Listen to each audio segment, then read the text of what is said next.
Hello, fellow crafty people. This is my very first video, and I wanted to hop on here and show you something really simple. I've been doing junk journaling now for about 5 or 6 years, pretty much before it was even popular. And I've come up with a way to make some really cute frames.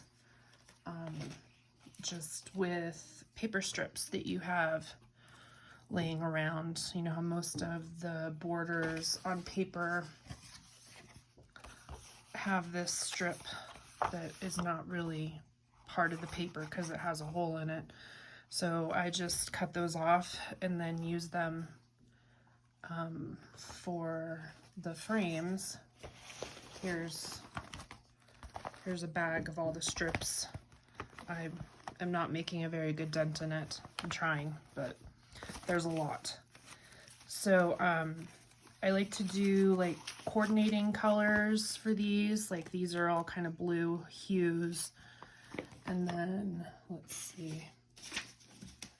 This one is like pinkish blue. This one's green and blue. So there's all kinds of different things you can do with these. The possibilities are endless, but let's get started and I'll show you how to make this stuff. So what I typically start with is paper, like scrapbook paper, that I am just not fond of.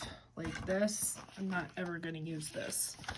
I used to be a scrapbooker, but not anymore.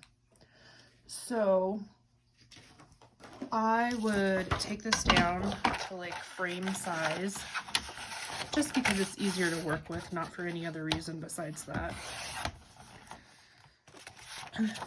And then you can use the front or the back, it doesn't really matter because you're not going to see this paper at all. And let's see what colors we want to use. So if we do blues, we could do like that and that, maybe a little bit of that. Let's see, we have what pear paper does that go? Kind of this blue.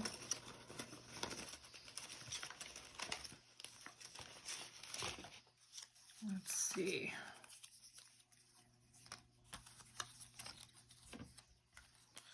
So many papers. Okay, so I'm gonna use a glue stick. I'm just using this because it was on sale and I bought a whole bunch of them, not because it's my favorite. It's not my favorite. So then let's just do the top.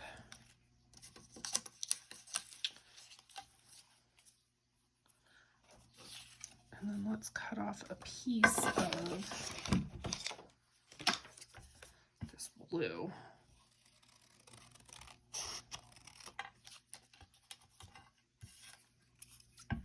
It's not exactly straight. There we go. So then let's put this blue at the top. You can put it in the middle, like you can put it like this, or you can put it in the middle. Typically, I just like to do this because it's easier to line them up, but I have done the middle before. It works either way. And then that's a little bit too long. So let's cut this in half-ish. And we're gonna do this side.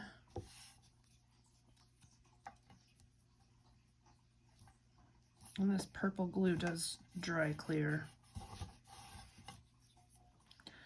And then let's do, oh, that one's pretty. Not the right kind though. Let's do that one.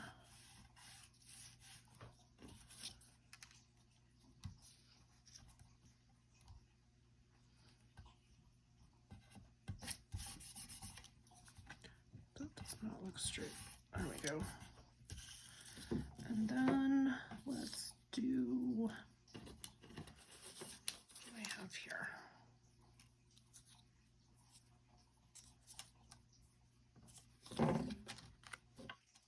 No, I don't like that. Still does not look straight. Sorry, everybody, my allergies are killing me. There's a fire about 10 miles from here, so that's been fun.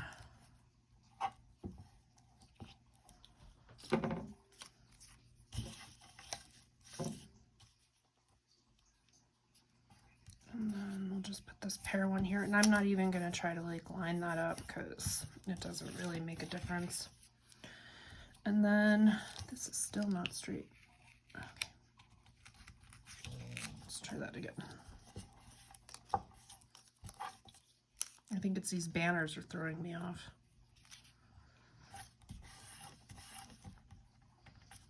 Might have been better to do it on the other side, the white side. So then I'm just going to take my scissors, trim these off, and then I'm going to trim this off.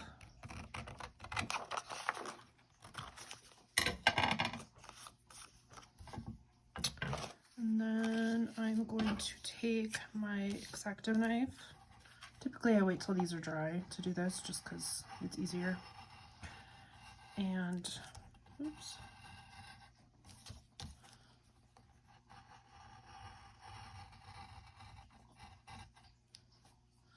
And these do not have to be perfect. You can make them look better at the end.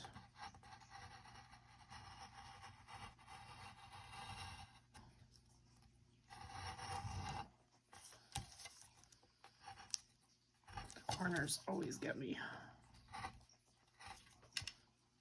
Okay.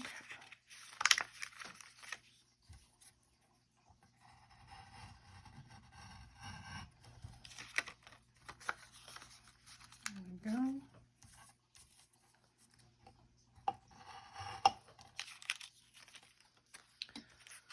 And so then you have this frame that you can use. You can ink it up. You can make it look more straight. That strip of blue is just not my friend. And you can make some really awesome, like even this part I could use again as a smaller photo frame. So you can make a lot of these. Like I mass make pretty much everything I do. So like, you know, you can make a smaller one like this. So what I do is I take these and say, like this picture here, this is just out of a book. Here's a frame that I made. And so, you know, just take a portion of it that you like say right here, and then you just glue it to the back of this, and then you can put this like on top of a journal, or you can put it in a page. You can even make it as a pocket. There's just all kinds of stuff you can do. It's a great way to use up those little side scraps, and they're super fun to make. I mean, you can just make a whole bunch of them at the same time. So like that's an example of like a larger one, which like I said would be great like on a book cover. And then you also have, you know, the option of doing like really, really small ones, like this one, and then using like a smaller frame. This is what I had for this. So like this is just some flowers that I stamped, but I mean, look how cute that would be. And you could just do, I mean, you could put that on like a large cluster. You could put it on a pocket. You could, I mean, you could do it as a dangle. There's just all kinds of stuff you could do with this. And it's just so easy because you just glue it to the back, and you're not going to see this anyways. But if you were, you could cover it up with, you know, coffee dyed paper or whatever. Sew around it. You could even ink around this. But yeah, they're super fun to make. And they're really, really addictive. And even like if you wanted to say have this small piece and you have this frame that you think really goes really, really well with it, but you have like this, you know, white space area, you could just put like a piece of paper. This is not a great example, but you could just put like a piece of paper behind it, and then you have like, you know, a floating frame kind of. So anyways, just wanted to hop on, show you what you could do with your millions of paper strips. And thanks for watching. Bye.